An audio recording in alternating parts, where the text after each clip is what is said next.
Morning, everyone. We're getting quite a few people here already, which is fantastic. We're just going to give it another minute or so before we start our chat, but feel free to say hello in the chat in the meantime.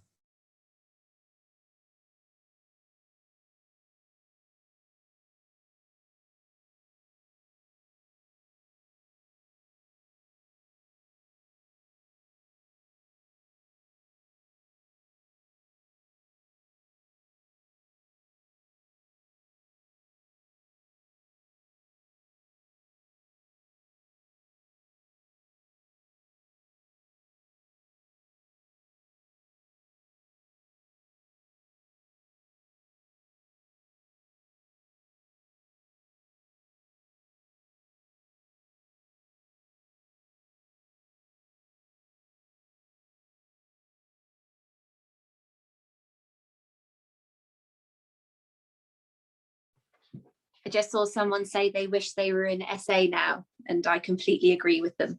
I noticed the same. Yeah, that's why I smiled. Absolutely. Wouldn't we rather that right now? Especially with the photos of us. I love the backgrounds, obviously. You've got the vineyards, Cape Town, and then the hole in the wall there, Rachel. Hole in the wall, yeah. Oh, guys, I'm loving all the love on the chat. Keep it coming. We love it.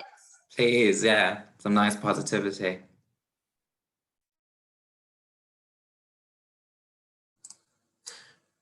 Right, folks, I think we're going to get into it. So firstly, a very good morning to you all from a West London sharehouse bedroom such as this. It's not quite as lovely as being in South Africa at the moment. I want to thank you all for joining us. There's quite a number of people that have jumped on pretty much straight away, which is fantastic. And I'm sure there'll be a few more people as well.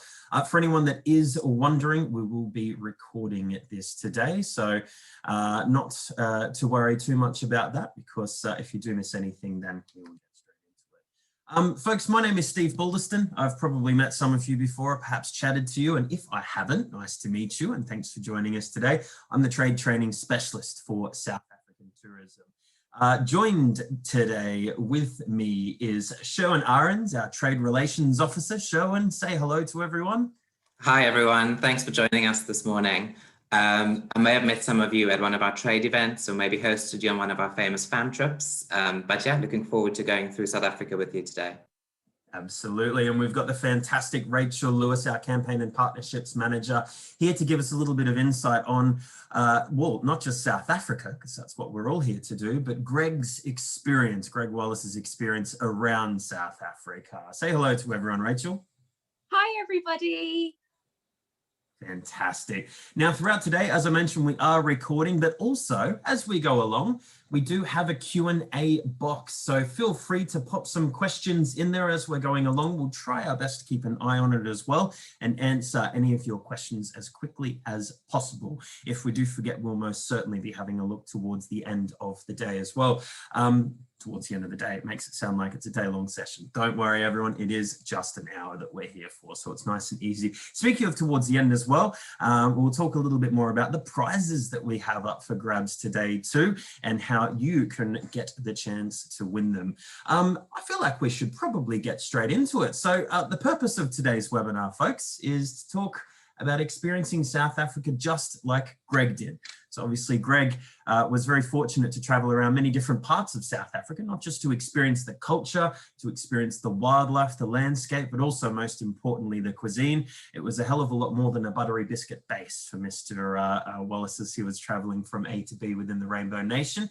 Rachel was lucky enough to join him on the trip, on the filming. So she's here to offer some behind the scenes anecdotes for today. And then Sherwin, of course, is born and bred Safa. He's from Cape Town. He's from the mother city. So we're going to be chatting about a few different things, but of course, mainly we're going to be following where Gregg actually went on his itinerary. Some of this is a little bit different to what perhaps you have booked your clients before. And that's why we thought it might be good to do a little bit of a discussion about the whole thing in general, basically. Before we do, just in case we have anyone on board today that isn't overly familiar or overly confident in selling South Africa as a destination, I will just very briefly chat about South Africa as a whole before we get into it.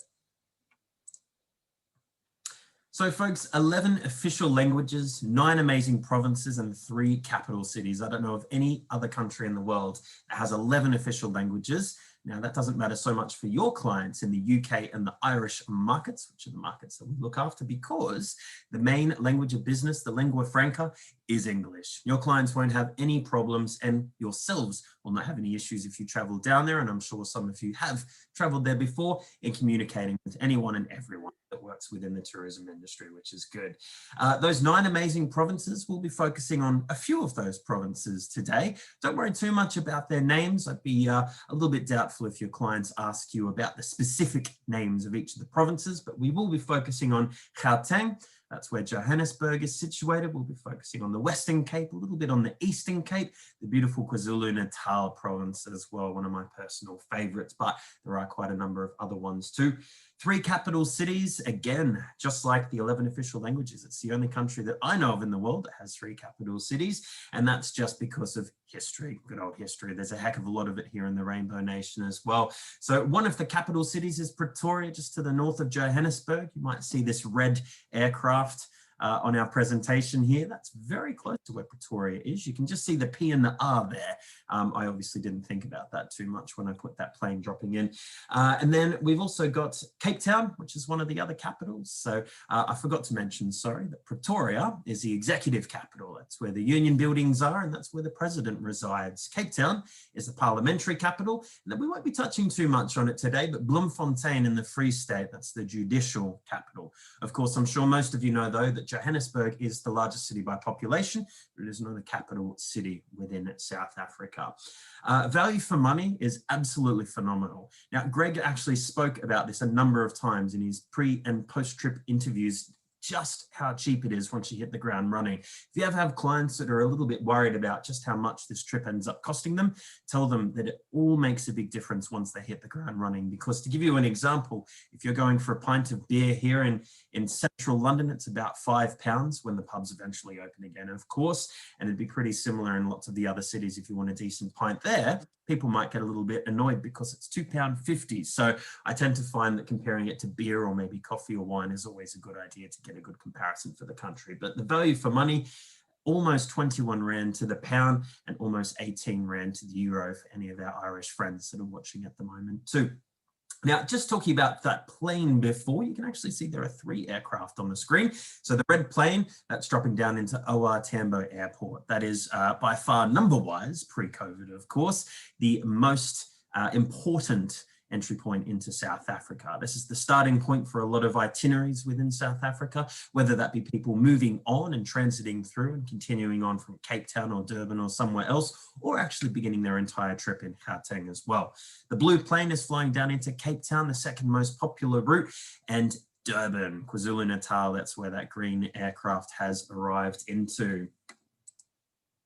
So just a couple of amazing things about South Africa. And once again, I'm sure a lot of you know this, which is brilliant. It's always good to remind yourselves of this and passing that on to your colleagues, but also, quite importantly, for any of you that haven't sold South Africa too much, here are some of the unique selling points. Scenic beauty, now that might not necessarily be a unique selling point you think, but trust me, the varied scenic beauty all across this country, a country that's smaller than some of those larger ones like Canada, Australia, Brazil, the United States. There is so much jam-packed into such a small place. Those 9 provinces really have something different to offer everybody, which is quite good. 2,700 kilometers of coastline. That's a fair whack of coast there. If you're a Cape Townian like Sherwin, you can swim at the beach there all year round. It might be a little bit chilly, but it's no problem. For the Brits and the Irish heading down to South Africa, though, you can head to the East Coast where some of that coastline exists, and you've got white sandy beaches. You've got warm water all year round because it is in the Indian Ocean. And that's what Durban and the surrounding province along the coastline, that is, of course, is extremely popular for. We have a lot of people combining trips for their clients and packages with South Africa and then finishing off with a beach holiday destination, perhaps Mauritius or something like that. Do keep in mind just how good the money is here and the fact that you don't have to exchange your rands for US dollars, and just how cheap it is means that you have a fantastic beach experience using our beautiful coastline in South Africa. A very rich history and culture. It is 27 years of democracy for all now. In 25 years, which was a couple of years ago now. There were some fantastic celebrations all across the Rainbow Nations to celebrate just how far South Africa has come as a country. And then, of course, with 11 official languages, you can imagine just how many different cultures there are as well. You've got direct flights. Now, yes, that is coming out of London, but so long as it doesn't take your clients too long to get to London on a domestic flight from somewhere in the UK or perhaps the Republic of Ireland, then you know a direct flight is still pretty close to a good selling point as well. It's an 11 to 12-hour flight. Most of these flights are overnight if we're talking direct, particularly going down to South Africa. You've got British Airways, you've got Virgin Atlantic, and hopefully South African Airways will start flying back down toward the end of the year as well. And the other good thing is the time difference is so little that there is no jet lag. You could pop across to the east coast of the United States. It's only a 6 or 7 hour flight. Love the cat in the background there, Rachel. But, you know, your clients will be wrecked for days. Whereas here, your clients can essentially hit the ground running because jet lag is not a thing, which is quite handy. There's no visa required for any UK or, for that matter, EU residents. Anyone that has sold trips down to South Africa before and had issues with families, children, different surnames, signed affidavits, all that sort of stuff, long gone now. Simply a passport is required for any children as well, even if the surname is different. So South Africa definitely has come a long way in accepting families down there. Value for money we spoke about, and I have a feeling we're going to talk a little bit about the amazing food. And I haven't mentioned it on this, but I'm very sure we're going to talk about some of the amazing wine in the Rainbow Nation today as well. Is that right, guys? Absolutely. Absolutely. They're already talking about it, Steve. They like are.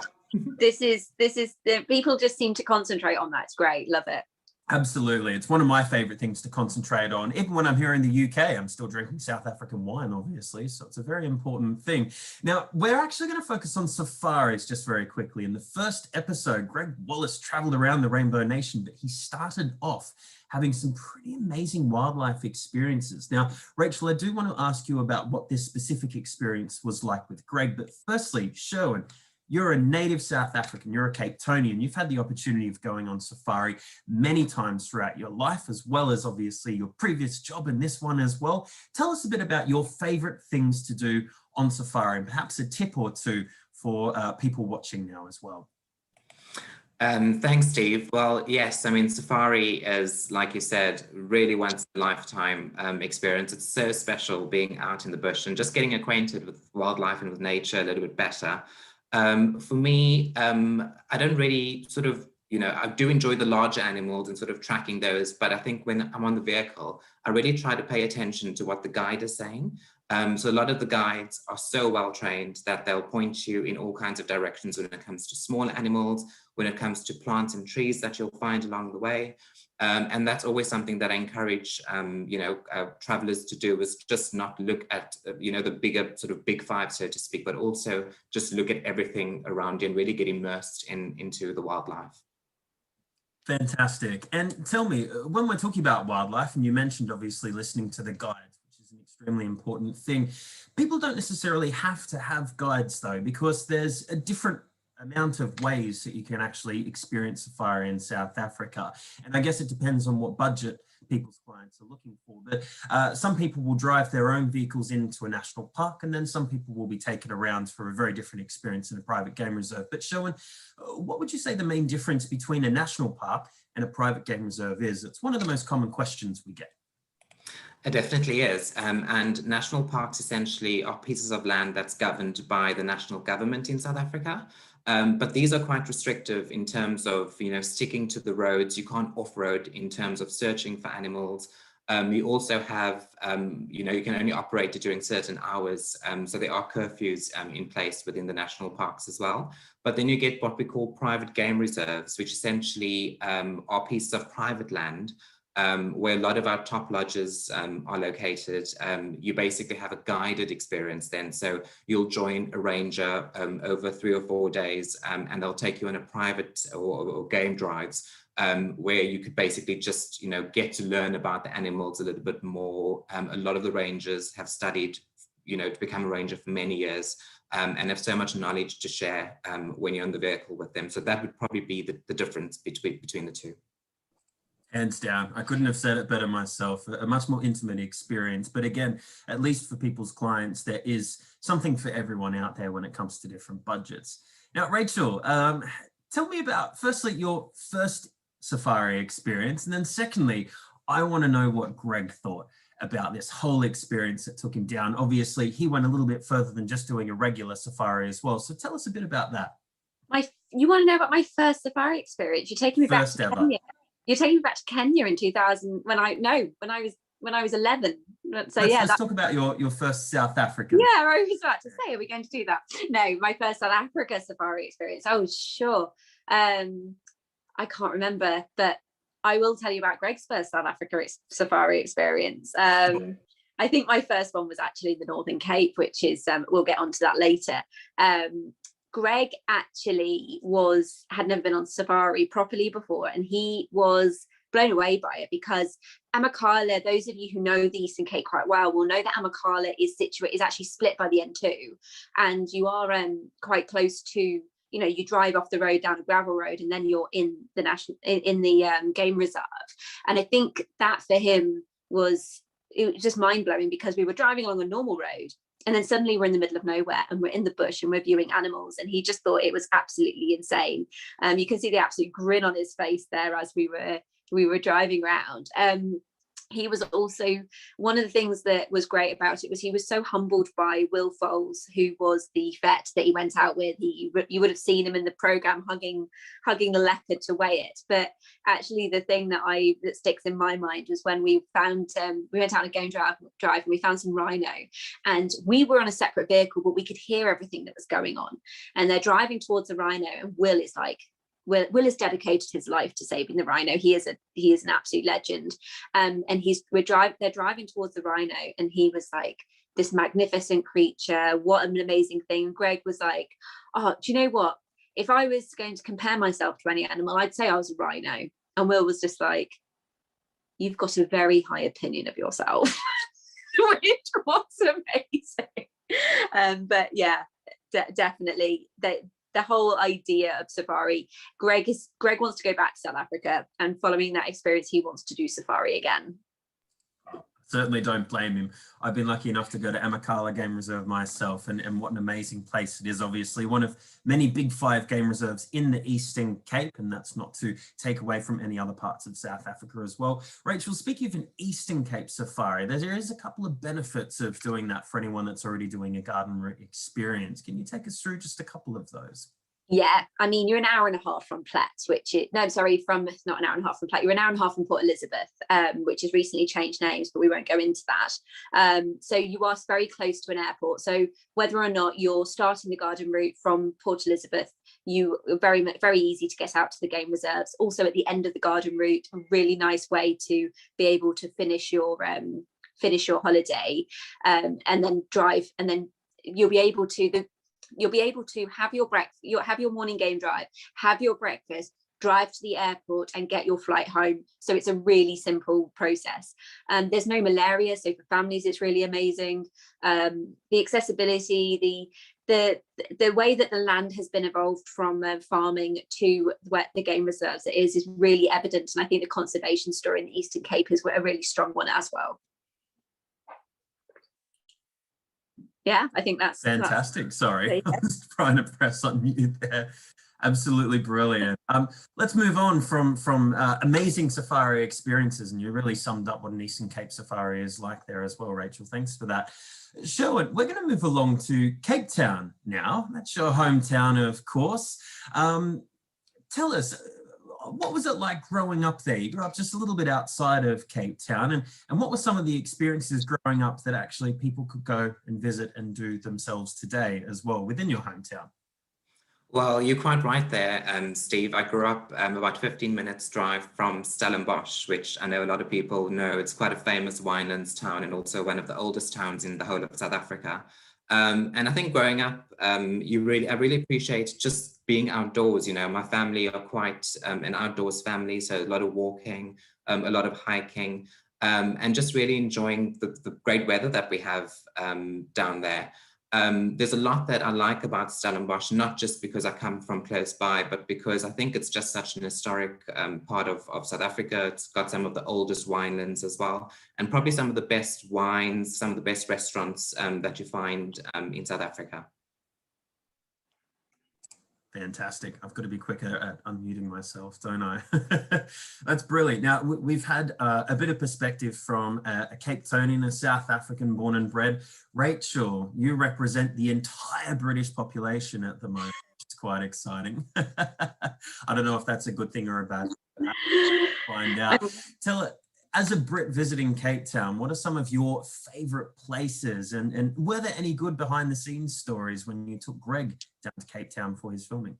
I'm ready to I'm ready for the chat to go and tell me that I'm missing stuff, and I'm going to miss so much stuff, just so you know. But the thing about a Brit going to Cape Town is the absolute beauty of it. Like, everywhere you are in Cape Town, you are looking at something amazing. There is something that your eyes are just making you go, wow, it's a wow city.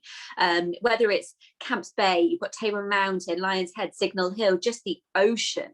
It is so beautiful, and the food and the vibe, and you're just outdoors all the time.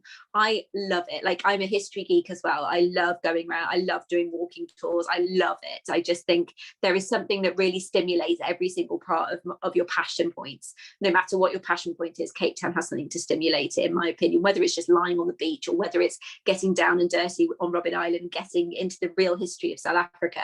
A really good anecdote from Cape Town, there's two. I think there's probably more, but you can see on your picture here, Sia Khaleesi and Gregg.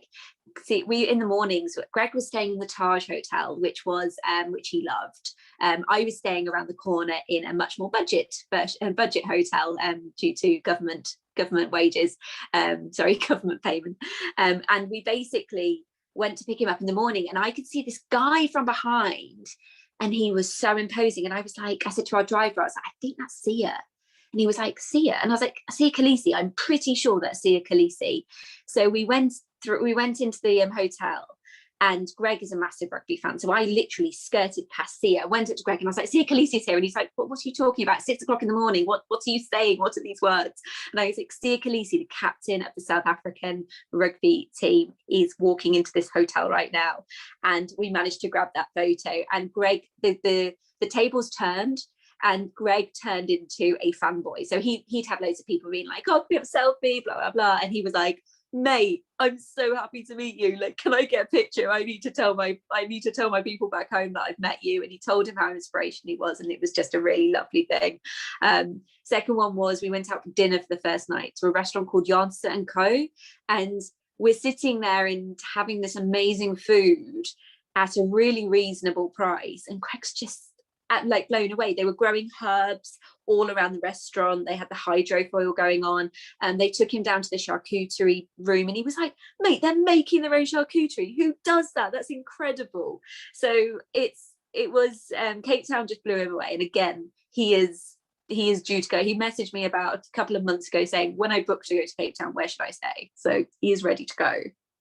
Fantastic. It's always very promising when people have been to promote it and they're looking at going back themselves personally as well.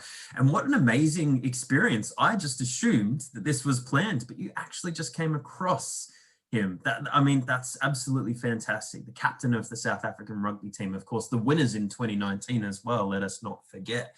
Yes. Just very quickly as well, we've had a couple of questions in the chat. Looks like Rachel has already popped a couple of things in here, which is good, and Sherwin has as well. But just in case not everyone has seen, Kerry was asking, does anyone know if taxis and Ubers are easy in Cape Town? Or would Uber. You have to have a car? Uber, taxis, absolutely fine. Cheap as chips. Ubers are safe, comfortable, reliable, just as they are here in the United Kingdoms and islands. Big cities, which is quite good. Taxis are nice and easy as well. If you're ever a little bit worried about taxis, all you have to do is make sure that you go to a taxi rank in order to get a correct taxi, or you can get one booked by your hotel concierge as well. But very, very easy. And of course, someone else mentioned public transport. That's all they took when they were there. Sarah, absolutely. Public transport's nice and easy, whether the bus network or the train going further out as well, like places like Simonstown, Walder's Beach, etc., etc. So brilliant, folks, brilliant. Now, moving on from Cape Town, and it's always hard to do so after spending some time here, but let's go into the Winelands for a little bit, because part of this particular episode, Gregg spent some time in the Winelands as well. Now, Sherwin, you grew up very close to there, of course, which is exciting, but I'm assuming not until you were 18, obviously, that you started drinking wine. What would you say your favorite wine is from South Africa? Well, I mean, it has to be a Pinotage. So Pinotage is a grape that's, the varietal's actually been founded in South Africa. And it's probably what South African wine is most famous for. It's very, readily available in supermarkets in the UK as well. But I think that there's so much variety in terms of wine. It's very new world style. So there's a lot of mixing of grapes. The winemakers are quite adventurous. And I think when you're out there, you also notice that a lot of South Africans would actually have ice cubes when they're having white wine. And that's purely because the weather is so hot during the summer that it actually, warms the wine up quite easily. So yeah, ice cubes are just used, just for that extra coolness to the wine. Certainly is. South Africans and their ice cubes and their white wine. A Chenin Blanc never tasted so good, that's for sure. Rachel, of course, you took Gregg along to a few amazing places, including the Wine Tram, which is in Franschhoek, one of the well-known towns within the Winelands. Tell us a little bit about his experience. The Winelands are some of my favorite. I would like to retire to the Winelands. I think tomorrow. I love it there. Gregg loved it there. We went on the wine tram. We had it to ourselves for a bit. So and it's so beautiful. Like, you just can't get over. We had blue sky. You were surrounded by the mountains. You've got the vineyards, and it was just absolutely stunning. Yes, Fiona, we'll retire there together. We will. We were going along, and then a whole load of tourists got on, and he was just going around just like saying hello to everyone. And we went up to Le Petit Ferme. Now, guys, Le Petit Ferme is situated just up the hill looking out over the Franschhoek Valley, and the food and the wine, you could just spend an afternoon there just sitting and drinking the wine. I drink a lot of wine when I go to South Africa. I drink a lot of wine in the UK, but in South Africa it always tastes that little bit better. Very true indeed. And tell me, you got to take Gregg along the actual wine tram as well. If people have clients that are lucky enough to start in Drakenstein, they actually get a little bit of a wine tasting for their first trip. Yes, they do. Amazing. What did Gregg think of the wine tram? Well, yeah, I mean, he loved it. Yeah. I mean, it's a unique way of seeing the wine. I tell you what, I told him how much a ticket cost, and he just was like, what are you talking about? You can't get from London to Oxford for that, but yet you can go on a wine tram in South Africa. Fantastic, isn't it? Drinking and tramming, I call it. It's very, very fun thing to do, that's for sure. Great experience for everyone, except, of course, if you're under 18. We're moving on to the Northern Cape now. Ograbi's Falls, what an amazingly spectacular place. Rachel shared amongst our team chat probably about a month ago now just how powerful these waterfalls have gotten with a fair bit of summer rain up in the Northern Cape. They're absolutely amazing. Tell us, Rachel, have you got some fun facts about this particular area as well, and perhaps the Green Kalahari in general where Gregg visited? This is my favorite part of South Africa. Like, I'm a desert dweller by nature. I love the dry heat. I love being on the river swimming. I love just being around like that, the stunning scenery. I was when we were scouting out locations, I was lucky enough to go up in one of the farmers' planes to fly over the falls and the gorge. And the way that they grow the grapes, which we like table grapes and everything, and right near the river. So you've got this beautiful red landscape, and then you've just got this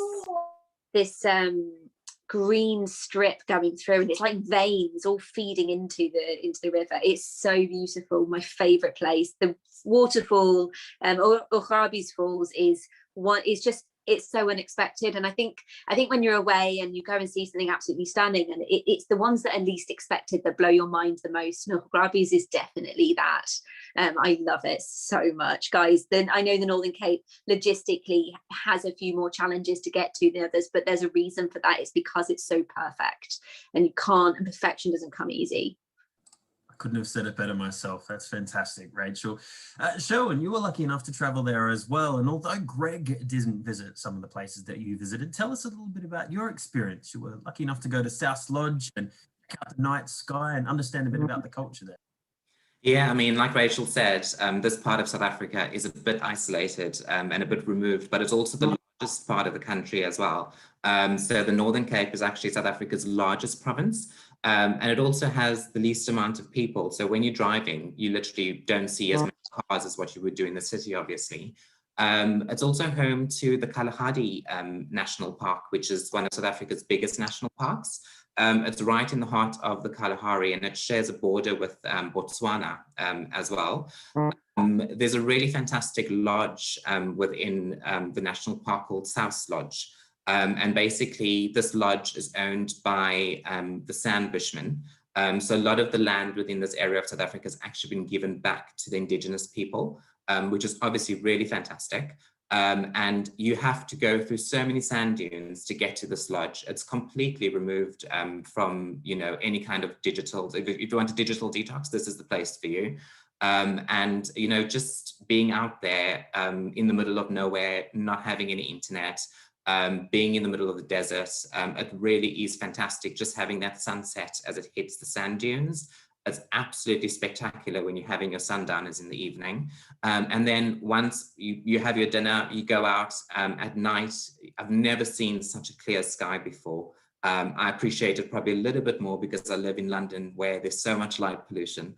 But when you're out there and you look up and you see the Milky Way above you, it's just fantastic. This particular lodge has actually gotten dark sky status, which is a very acclaimed award worldwide in terms of stargazing. So it's something that I'd really recommend, probably people to do on their second or third trip to South Africa. Fantastic. Thanks so much for that, Sherwin. I guess having a dark sky status makes it official. And of course, being in the Southern Hemisphere means that clients will have a different part of the sky to see than what they normally would if they've done anything similar in the Northern Hemisphere in general. Right, let's leave the Northern Cape. We're going to move along now back to the Western Cape, a little bit further out of Cape Town.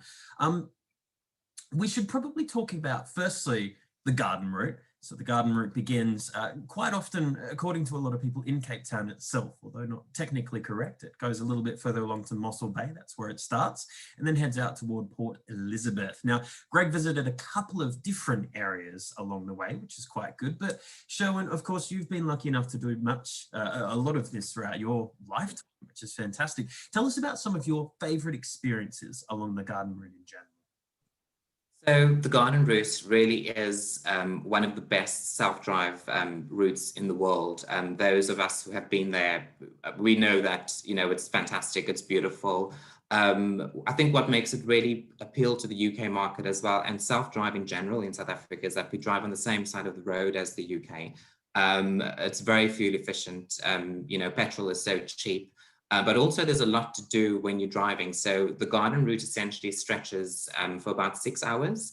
Normally, I would suggest your clients staying for about 4 or 5 nights in Cape Town, doing 2 or 3 nights in the Winelands, and then actually getting a car and then driving down the garden route. Now, there's plenty of things to do as you go down the route. There's a lot of walking. It really appeals to active, families, and there's just so much to do in terms of, going out to sea. You could hike up a mountain. It just has a plethora of experiences. And I think for first-time traveler to South Africa, it's a nice soft introduction to the country as well. Absolutely, it most certainly is. It's all about a bit of soft adventure along there, which is what a fair bit of the client base coming from our market really enjoys too, which is quite good. There is a lot more than that, though. We'll talk about a bit of active adventure later on. But Rachel, actually, a bit later on. What am I saying? We're going to talk a bit about adventure now. Rachel, you were lucky enough to take Gregg along for his first ever shark cage diving experience. So tell us a little bit about this, about the educational side of shark cage diving as well, which is quite important.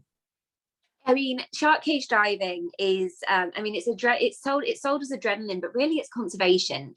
We are so fortunate in South Africa. The marine life that is just off the shore. Now, Alison, who was featured on the program, has a saying that she says she challenges you to find such diversity so close to the shore anywhere else in the world. You just can't. She's doing her PhD in great white sharks, and the way that the business model is amazing. You know, it is. Then the tourists who go on these boats, if you go to go with a properly accredited company, you then go and you know, a properly accredited company, they are certified to be doing the research. So they're researching the animals and they're feeding into the scientific community. They're helping the conservation of the area, and enhanced by the operators there are amazing. I think that when shark cage diving does get bad press, but really, when you go with a proper operator, the chum that they put in the water is just a soup. It's not actually food. So the sharks are coming by to see you. They're more interested in you than anything. They're like, who are these guys? Like the aquarium, the idea of an aquarium is completely switched. And, you know, the idea that such complex nature of predators, which are sharks, to think that people... The ignorance surrounding the fact that people think that shark cage diving will affect their behavior is astonishing, because they are so complex. A little bit of chum in the water isn't going to change their lives. And actually, humans are responsible for a lot more sharks being killed than sharks killing humans as well. So I loved it. Just to let you know that when Gregg went in the cage, he was so scared. Like, I was so impressed that he went in. He was so scared of it.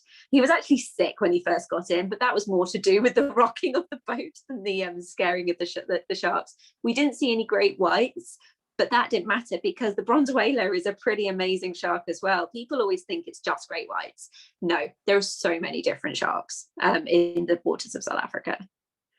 Fantastic. And it's not just sharks that you're lucky enough to hopefully see on some of these expeditions. And of course, speaking of other animals in general, you've got the African penguins, which Gregg was lucky enough to go and visit at the same episode as well, which is fantastic.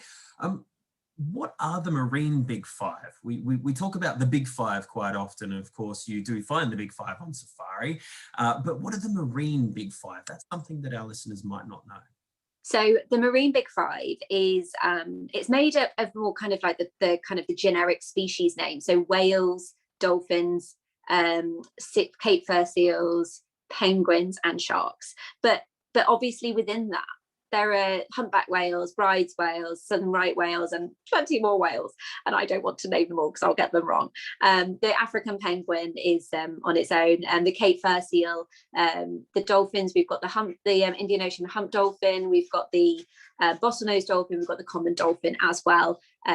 So, you know, and the sharks I've already mentioned, heaps of different types of sharks. So that is the marine five. And actually, you go for five, but you'll probably get a lot more. Agreed. Absolutely. I've certainly seen a heck of a lot more than that. And quite often we get people asking about when the best time of year is to go whale watching more specifically. And obviously we're lucky in South Africa that there are quite a number of different types of whales that are there all year round. But the humpback migration usually occurs between August and November. That's when it's at its strongest there, I believe. And Hermanus is probably one of the best towns to watch it from. And quite often people call it the whale watching capital of the world.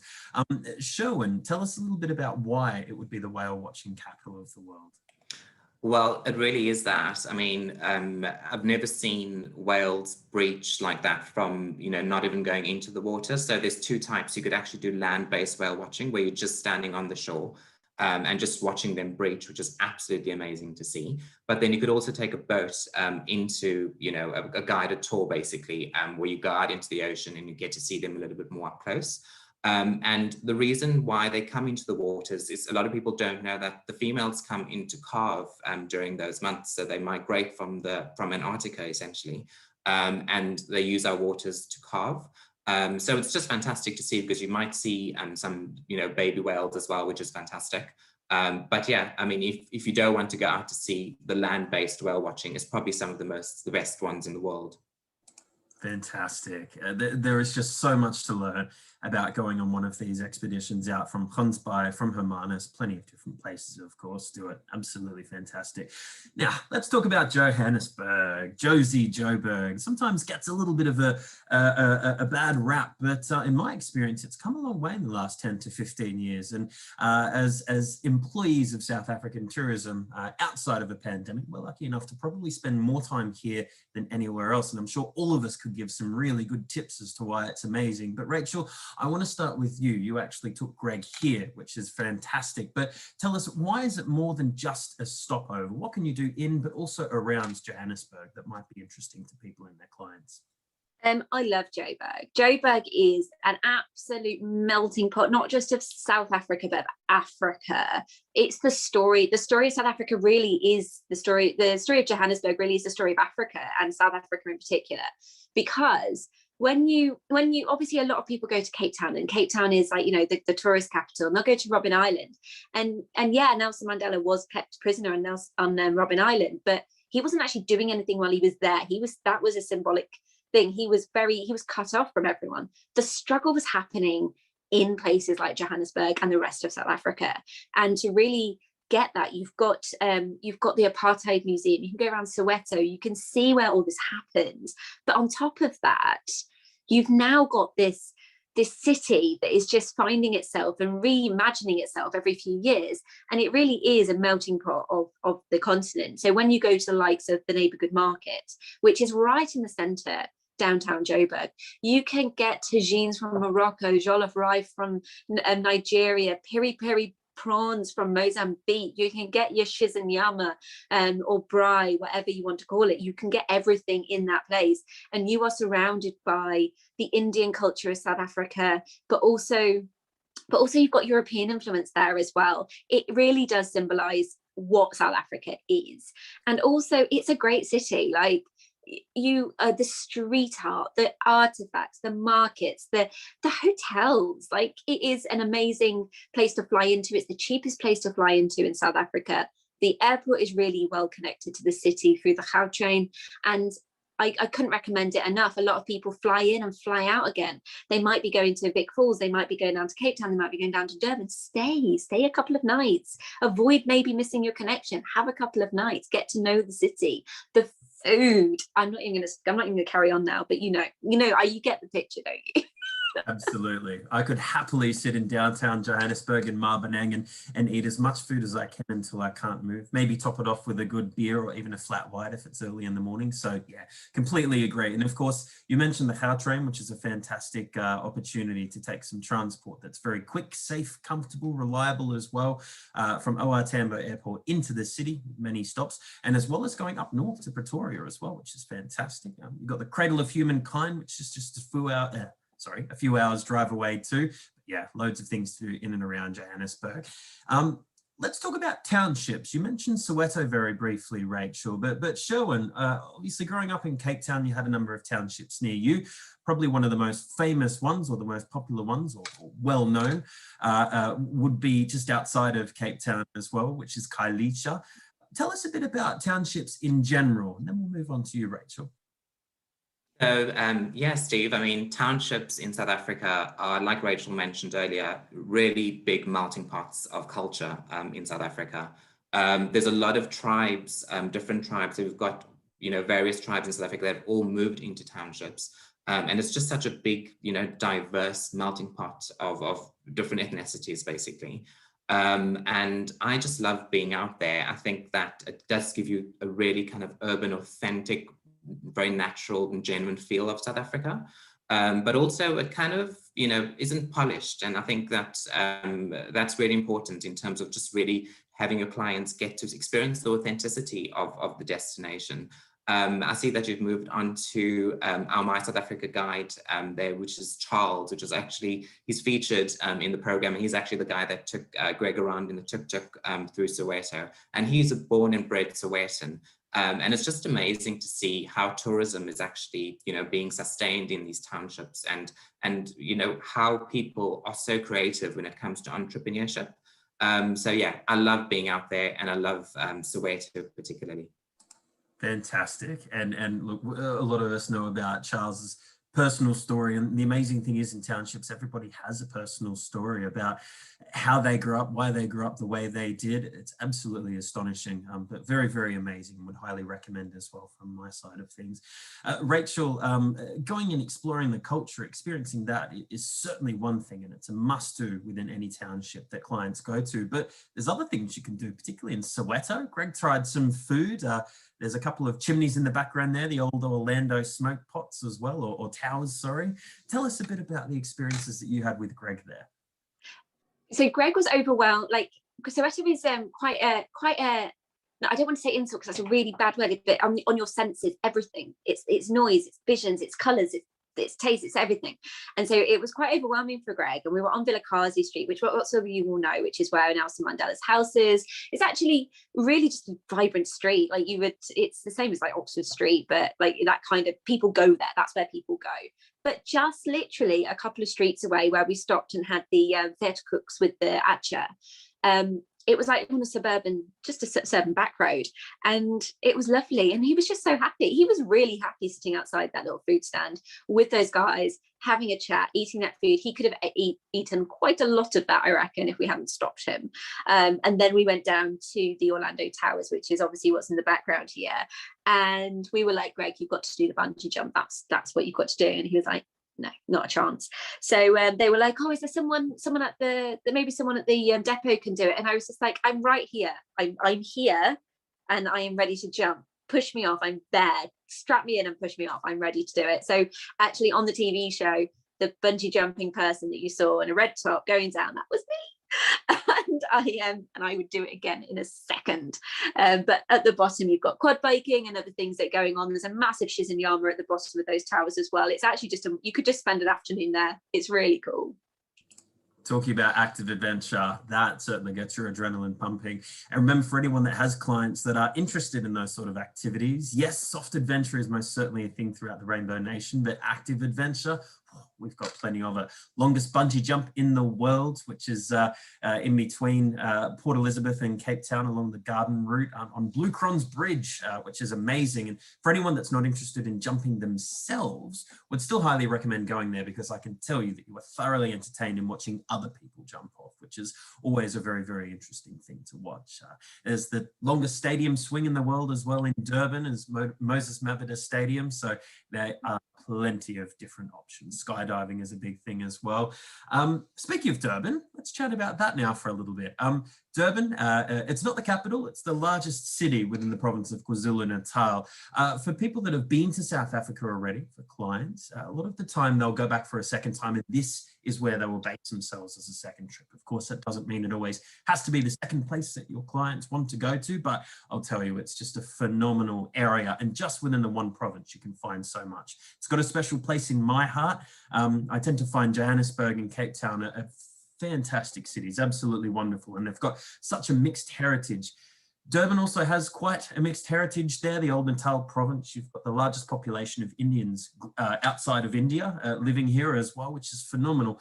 But it's got more of an African feel, I tend to find. And I really like the edge that the city of Durban has to offer for people. So a special place in my heart, that's for sure. Now, Rachel, a special place in everyone's heart that knows her is our Zulu queen. I think she's your Zulu mother, Toko. Tell us a bit about Toko and how Greg got along with her when he visited KwaZulu-Natal.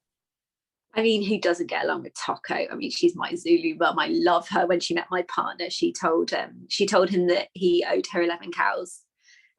But I did point out that he hasn't asked me to marry him yet, and I think that probably puts him off the cow debt that he would have. Toko is just, she is such a proud Zulu woman. She is a proud South African woman. She's a proud woman. She is just amazing. She is everything that you want your tour guide to be. And as a tourist board, she is an absolute gift. As a tourist board, when you go and find someone like Toko or someone like Charles, someone like Abigail in Cape Town, and all these others that you can find as part of our campaign, they make your job easy, because someone like Toko, who knows her culture through and through, but also loves her city, her province, her country, I mean, you just have everything there, like, just giving and giving and giving. So when you're in South Africa with Toko, you can she will take you into a Zulu village, and she will help you. She will show you how the rondables are cleaned, the floors are cleaned with cow dung. She will then take you back to Durban and sit you down with a bunny chow, and she will tell you where to get the best bunny chow, because to her, that is where she is, who she is and where she's from. The way she speaks, the Zulu language, although it sounds on the ear, it sounds a bit harsher than the other South African languages. It's actually a very poetic language. So when she directly translates from Zulu into English, what you've got is you just got poetry. It's amazing. I love her. Gregg loved her. He was just in fits of giggles with her, because she's so full of it and so full of love, and he was really drawn to her. I love it. I'm just sitting here thinking, I want to be in Durban, I want to be with her, I want to be eating bunny chow with Toko right now, please. Absolutely. She embodies what we think of as South Africa, the modern South Africa, doesn't she? She is so passionate about her culture, but about South Africa in general, which is fantastic. Speaking of bunny chow, what a delicious meal. Sherwin, tell us a little bit about bunny chow. Of course, it's one of many fantastic varieties of food that you can get within South Africa. Definitely a culinary delight. What's the history behind bunny chow? I see Sue's just posted in the comments box that she loves bunny chow. Well, it's our favorite. Whenever we go to South Africa, that's on the menu for sure. Rachel's partner's from Durban and introduced her to the best places for bunny chow, these local little pop-ups, which are just absolutely amazing. But bunny chow essentially has been, since the slave trade, when the Indians arrived in South Africa, that's when bunny chow actually came about. So basically, it's a half loaf of bread that's been hollowed out. So all the dough has been removed. And then you basically put in some Indian curry. Now, the Indian curry in South Africa is quite different. The spices aren't as hot. They probably have more flavor. And that's how you enjoy it, basically. So it's a hollowed out half loaf of bread with curry in it. And the reason why, or how it's come about, was that during those times in the 1800s, there were no bowls to carry food around. So a lot of, the Indians would basically make this. They would hollow out the bread, fill it with curry, and they would move it so that they could transport food to their families. And I never knew that up until recently. So yeah, really good. Definitely some parallels there between the Cornish miners and their Cornish pasties and having a bit of bunny chow, that's for sure. If you ever eat the modern equivalent, which is exactly the same, except they keep the hollowed out bit of bread, you can also eat that too. It's a garnish on top. You have to eat that. You do, I agree. You have to dig in with it, but you dig with it. Absolutely. Yeah, you have to dunk it, definitely. And then if you're like me, you also eat the full half of bread that's been hollowed out. I never regret my decision, but I do often have to be rolled out afterwards. But just no swimming half an hour after you've eaten a bunny chow, and then you'll be actually fine. Speaking of swimming, though, I did mention the warm waters of Durban and KwaZulu-Natal in general. I see Jen Becker on the audience there talking about some of her favorite places. She included St. Lucia, which is a few hours to the north of Durban. One of the most amazing places. I could sit here and talk about that and my hippo experience all day, but we do have a little bit of a few other things to chat about. But yes, the warm water there, Umhlanga, Belito, St. Lucia, so many amazing beaches to go and enjoy within KZN, which is fantastic. But moving out of Durban, going out toward the west, doing the Midlands meander, heading all the way up into the Berg. When I talk about the Berg, I'm talking about the Drakensberg, or Ukashlamba, as it's also known as in the Zulu culture. The Drakensberg Mountains, I mean, they're absolutely stunning. They rival mountains here in Europe. You even get a little bit of snow there. Just on the Kingdom of Lesotho side, you've got the tallest or the highest pub in the African continent, which is pretty amazing too. Gregg was lucky enough to do a brief helicopter flight over the Drakensberg, wasn't he, Rachel? He was meant to, but he didn't. It was over the Valley of a Thousand Hills, which was very, very spectacular. And he was meant to go to the Drakensberg, but the weather stopped us. But unfortunately, but those of you who have been lucky enough, and I think I see someone on the chat there who was lucky enough to do a helicopter flight over the Drakensberg Mountains with me and Sherwin a couple of years ago. I mean, it's a hiker's paradise. Like, you know, you've got quad biking and horse riding and helicopters and just soft adventure. Brits love it. Like, Brits absolutely love the Drakensberg, because of that outdoorsy, you know, getting your walking boots on, going off on day hikes. It's amazing. It's great. Love it. Absolutely. Fantastic. It's certainly a fantastic place, isn't it, to go around. And unlike the rolling green hills in Europe, when you see the odd bit of grazing done by cattle, you've got baboons running around doing the grazing instead. So adds just another dimension to it. I see Kim on the chat has also mentioned St. Lucia. She said, I loved hippo hunting in St. Lucia. We drove around town looking for them so we could watch these adorable yes, definitely keep your distance, but they are very adorable at the same time, that's for sure. Right, moving away from the Berg, there are different times of year to travel to South Africa, but all in all, we would say that any time of year gives you a different experience, but clients can absolutely travel whenever they wish to. But Sherwin, perhaps tell us about your tips for the seasons. So it's quite easy for me because when it's cold over here, that's when I like going over to South Africa. Basically, South Africa's summer season is generally between September and April. And that's when you have dry, warm weather in Cape Town and along the Garden Route. So for Eastern Cape Safari, that works particularly well because a lot of the bush is quite dry during those months.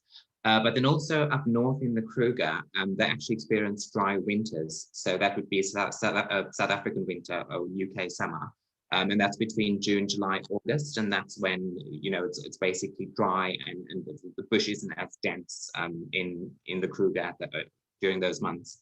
I'd always suggest, and you probably know about this, Steve and Rachel, just going out with as many layers as possible because you're doing your game drives very early in the morning, and then you're going out for your second one in the evening. It does get quite nippy. So you definitely do want to have some layers, and then as your clients would, the day progresses, or you know, as it gets warmer, they basically take the layers off or put it on in the evening. Absolutely, that's a great tip there. Rachel, I missed something, didn't I? Jeez, that was terrible. How could I have missed it? It's actually one of my favorite places as well. And for any history buff, they absolutely love KwaZulu-Natal's battlefields. And of course, that was a pretty amazing sight for Gregg to see and hear about as well. Quickly tell us about that before we move on. I think I was meant to link to it from the battlefield, from the Drakensberg, and then we didn't. We just kind of skipped over it. So I just thought we just quickly get it in there before we finish off. The battlefields that Gregg went to, obviously Gregg went to Isandlwana, but also you have Rorke's Drift. He flew over Rorke's Drift. It is a place for the Brits to go, and it's so emotional. As I don't know like how to properly kind of do this justice, but I suppose as British people, when we're learning history and we're learning about kind of, you know, past glories and, you know, all of that kind of controversial stuff, I guess, but it's very textbook. It's extremely like this happened then and this was there and blah blah blah, and when you go to the battlefields, and if you stay somewhere like Fugitives Drift, you can go out with guides who are ancestors of Zulu warriors that fought in Isandlwana, and I just cannot tell you the stories that come from it, the emotion that it literally drags out of you. I don't know anyone who's been there who hasn't felt moved. So I know, Steve, you've been with people who don't really like care about history, and then they go, oh right, that was amazing. And Piwa, who was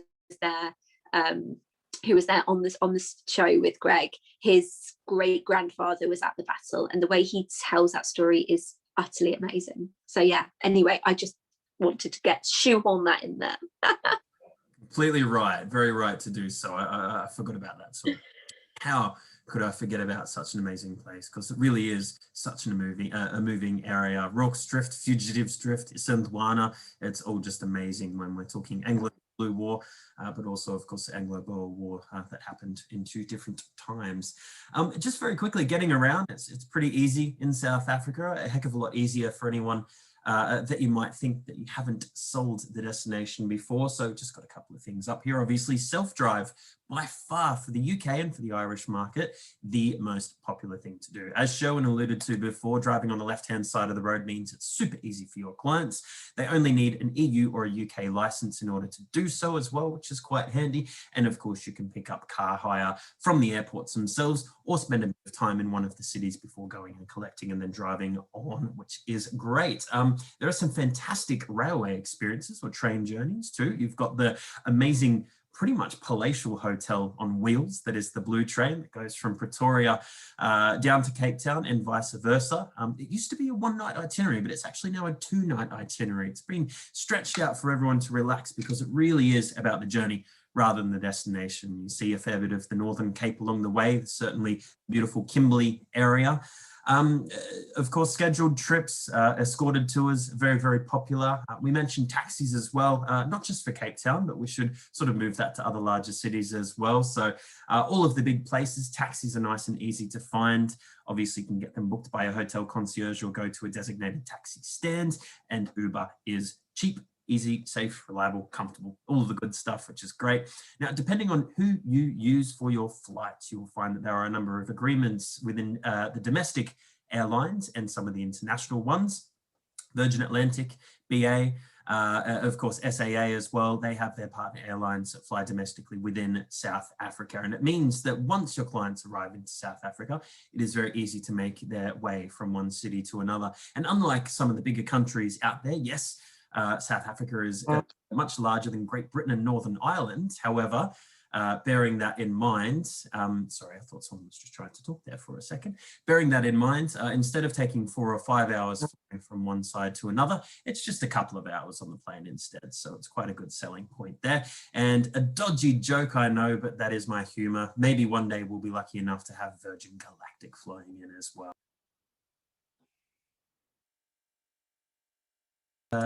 More or less it from us. We are going to answer some questions very soon. I'll just double check if there has been more. And I see someone has raised their hand as well. But just very quickly before I do, for anyone that has received this as an email, or maybe you saw it on Travel Gossip's page perhaps, but if you really want to stay in touch with us, quite a number of days every week, sometimes it shows this ugly mug, sometimes it doesn't, depending on how bad my lockdown haircut is. But we have a Facebook page, SA Specialists UK and Ireland Travel Trade. From that, you can also join our group, which is very important. And any training requests, or for that matter, any other requests, feel free to email us. We're always online within working hours, obviously. tradeuk@southafrica.net. So nice and easy there, folks. We also spoke about some prizes too. So the prizes that are up for grabs for anyone that stayed throughout the duration of the webinar today will be lucky enough to go in the draw for the chance to win a full 12-month long TGG Plus membership, which is fantastic. So you get a lot of access to one of the most popular trade publications out there, which is very good. So do keep that in mind. And the runner-up who we draw out will be lucky enough to get a South African goodie bag with lots of goodies from South African tourism. I'm allowed back in the office as of Tuesday next week, so we'll be able to put that together and send out at a later date. But very quickly, let's see who had their hand raised. I've answered a couple of questions in the Q&A box, just a couple ones on Sun City and the Zulu battlefield. So brilliant. Thanks from Daryl and Greg there. I've just written in the answer to make it as quick as possible. Perfect. That's easy then. And folks, do we have any other questions at all before we sign off? We've got a lot of people thanking us, which is great. It's great to see the love today, guys. Just reading everything that everybody was saying. You've seen we love the love. Our webinars before. That was great. But yeah, we love the love and we need the love a little bit. So really, really appreciate it. But South Africa, they're on level 1 at the moment. We won't talk too much about what's going on, but that's a very exciting thing to keep in mind. So when we are allowed to travel, we'll be able to get down to the Rainbow Nations sooner. So Ria just asked when we have an idea if SA will open again. Well, Ria, in all intents and purposes, South Africa's open. We're level 1 and international travel is permitted. Please, it's essentially up to when the UK, what the UK travel advisory is, to be honest, at the moment. So there is work going on behind the scenes. But it's very, very difficult to do. But yeah, so it is open. You could travel there, but you would have to quarantine on return, and that's the main barrier at the moment. Yeah, absolutely. And Heidi just asked if there are any YouTube videos from SA Specialists that she could use. Heidi, we have so much we can offer you for free, of course. Just make sure you send us an email, tradeuk@southafrica.net, and we'll make sure we send that through, which is nice. And Colin has asked if there's any wine in the prize. Good question. I've got to be honest, it's been quite a few months since I've been in the office, so I have to double check what's there exactly, but let's keep our fingers crossed, Colin. Brilliant. Thanks so much for the update. Can't wait to get back there and send clients there. Thanks so much for that, Alan. Thank you, Kathleen. Thank you, Beth. Oh yes, Beth's had a few of our videos already, so absolutely, you can let them know, which is very exciting. But Rachel and Sherwin, thanks so much for being on the chat today. What a brilliant thing to have done, something a little bit different to what we're used to, obviously, but it was great to follow a bit of Gregg's trip, but also having some experiences from someone who grew up there, and of course, Rachel from the Brit that spends more time there than she does in Britain when she's allowed to anyway. But thanks so much, everyone, for joining us today, and you will hear from us shortly as well. And remember to make sure you message us with lots of questions on our email address and join that Facebook group as well. Thanks, everybody. Thank you, guys. We love Take the love. care. We know it's been a difficult year, so we really appreciate it. Absolutely. Thank you. Thanks. Cheers.